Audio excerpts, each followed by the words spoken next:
Welcome to a new episode of Business Beyond the Game. My name is Eric Jackson, and I'm the host of this program. And today's guest hails from Las Vegas, an up-and-coming fighter in the Professional Fighters League who is looking for another win tonight. Ladies and gentlemen, Biaggio Ali Walsh. Biaggio, how's everything? I'm doing great. How are yourself? Great, man. Great. Biaggio, among your other distinctions, you also happen to be the grandson of Muhammad Ali.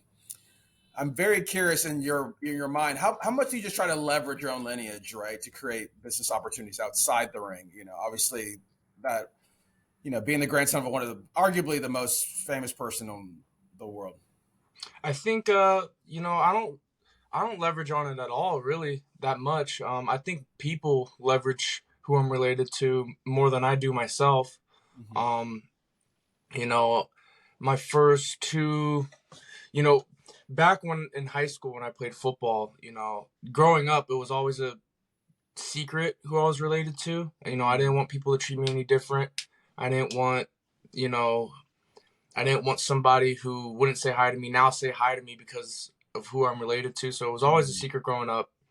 In high school, Max Preps, they do a lot of sports media in high school. They somehow found out who I was related to, and they did a big article on me in my freshman season, and then it just kind of blew up that I was related to That was it Muhammad from Ali. there, huh? That was, yeah, literally. So, and it only got worse like when I became the starting running back and I started Mhm. just getting a lot of yards and doing a lot of good statistics at Bishop Gorman. So that's kind of when the whole Ali's grandson thing became a thing. Um, after my first fight, which I lost, Mm. the PFL came to me and they wanted to sign me. So I was so confused as to, at first what was going on and stuff, Mhm. but they see potential in me in my fight career, and they see the name, they see um you know how I do all the interviews, and then I'm pretty used to it because of high school football and stuff. Yeah. So yeah, I'm just super grateful to have the opportunities, but I try not to leverage it. I try not to leverage too much on my grandfather. I'm my own person.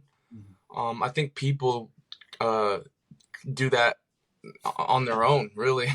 Yeah. No, definitely. I was just going to ask you because obviously you're so hmm much more than Muhammad Ali's grandson. So, how do you strive to create your own identity beyond people knowing you solely for that reason? Absolutely, and I think that it shows in my fighting style as well. If you watch, I mean, we're also in two different sports. My Right. grandfather was a boxer, and I'm in MMA, but in our style we're different. When and when he fought, he would jab on that front foot and kind of like pivot out. In MMA, I can't really do that. I'll get low kicked really, Mm-hmm. really bad. So there's certain things like style wise that I can't do that he did. Um, his offense was like his defense. Um, I'm kind of more like a walk him down kind of guy, Yeah. brawler. I'll I'll get hit just so I can hit you. Um, yeah, so stylistically, we are different for sure. But there are some things that he's done that I pick up on, like how he sets up his right hands, how he Mhm. throws hooks after right hands, stuff like that. But yeah, I'm my own person. I'm always gonna be referred back to my grandfather, for the rest of my life. I only think it's gonna get worse, if I'm gonna be completely honest. Yeah. But uh, you know, all I want to do is just give fans a good fight. I want to be a fan favorite in fighting. I want to be an exciting fighter. I don't want to be a fighter where you feel like you can go to the bathroom. You got to go to the bathroom. If you go to the bathroom, I want you to hold your pee and your poop, and I want you to watch me fight because it's gonna be good. It's gonna be always be a banger. That's the goal. No, definitely. And for you, just talking about fighting a little bit, you've cruised through your last five opponents. I have to ask, if you beat Joel Lopez, are you planning to turn pro? Let the people know if that's the case. Yeah. God willing, I come out victorious in this fight, and yeah, I think I'll be ready to turn pro. it'd be even better if this fight is a 3 round war where it's back and forth the entire time. That'll only help me, that'll prepare me for my pro career, and it'll give me more experience. So I'm hoping that this next fight is a back and forth 3 round war, and I come out victorious, and I think I'll be ready to turn pro after that. I know. Obviously How I'm much gonna do you sit just down with focus my coach. on? Yeah, how much you just focus on, right? Focusing what's inside the ring, right? But it's hard not to look at potential opportunities, right, outside of Hmm. the ring as well, right? Business opportunities. Seems like a balance there, right? Of focusing on the main thing, right, and also keeping an eye Hmm. on what could be out there. Absolutely. Yeah. I think I'll be ready to turn pro after this next fight. Um, but I still want to sit down and talk to my coach and see what he thinks. I want to be on Yeah. mutual levels with him. Mhm. I'm still a baby. My head coach is very, very, very knowledgeable of MMA. He's had 30 plus pro fights, Wow. so he knows what he's talking about. I'm still a baby. I'm still a student. I'm going to be a student for a long time. Mhm. So yeah, I'm going to sit down with my coach and see what he thinks. Yeah, no, definitely. And changing gears a little bit, you've already started to get a little bit of opportunities business wise. When you were first presented with the sponsorship proposition, right, for OnlyFans, what were your original thoughts, especially knowing the kind of content the company is known for? I'm curious. Yeah. Um, so my brother was already signed with them with OnlyFans. So Nico. I had already known that he posts a lot of training videos, training pictures and stuff like that, and in his sport. It's not, my brother's not posting in a in a thong. He's not in lingerie. He's not doing that. But it's funny too because when you hear OnlyFans, that's the first thing that comes up. You think of that stuff, and that kind of happened when OnlyFans originally they wanted to reach out to like athletes, Mhm. really. But once COVID hit, a lot of people couldn't make money, so they had to find a way to make money, and they sure did, and they made a lot of money as well. So Right. I think now when people hear OnlyFans, they think that it's that, but yeah, when they came to me, I was excited. I get to do what my brother's doing and post my Mhm. training footage and reach out to my fans. That's what it's called, OnlyFans. So Yeah. um, yeah, I was really excited. And to just be an amateur and even get that kind of opportunity, like I'm lost for words. Like words can't, I can't come up with the words to say how grateful and blessed I really am to just even kind of have this opportunity, to even have the PFL reach out to Yeah. me for this kind of opportunity. I'm lost for words, and I just want to make the best of it because not everybody gets this kind of opportunity. So I want to just make the best of it and be a better person and help Right. people. No, definitely. And you actually have had a bit of a modeling career of your own, right? Hmm. On the side as well.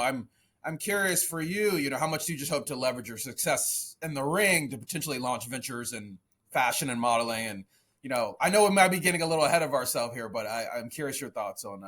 No, I don't think Yeah, I don't think at all we're getting ahead of ourselves. I think this is yeah, we're talking about the future. We're talking yeah. about my career. Look at Cowboy Cerrone. He was UFC Hall of Famer, really, Right, and right. he's acting now. He's playing a cowboy in a movie. So like that's really cool. That's what every fighter really wants to kind of have after their fight career. Yeah, Um, yeah, I'm open to it.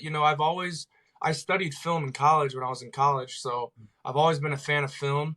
You know, God willing, I have a very successful MMA career. Any finances that I get, I can help people. I could give to right. charity.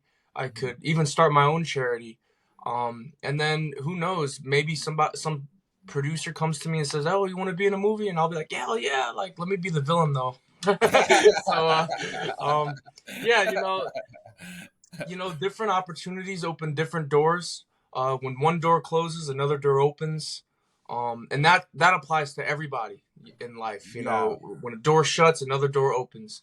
You might not see the other one open, but it's open, and you gotta just kind of navigate and look for it, and your perception is is very important. So yeah, I'm open to anything that my career takes me, I think the main thing for me though is like I want to help people. I want to stack good deeds. It teaches that in my religion. I grew up Muslim. Mhm. I want to get as many good deeds as possible. I want to help as many people as I can. And I think that if I get to a level of success where where I'm good financially and a lot of people know my face, I can help a lot of people by even just saying hi, by just taking a picture with them, signing an Yeah, autograph. My grandfather never said no to an autograph.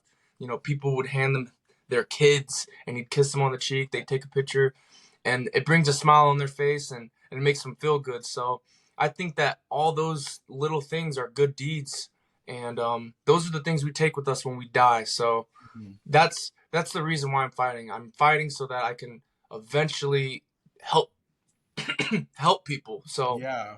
yeah, No, I love that. So, are you the hero or the villain then? in the fight game, I Yeah, think I'm the in the hero. fight game.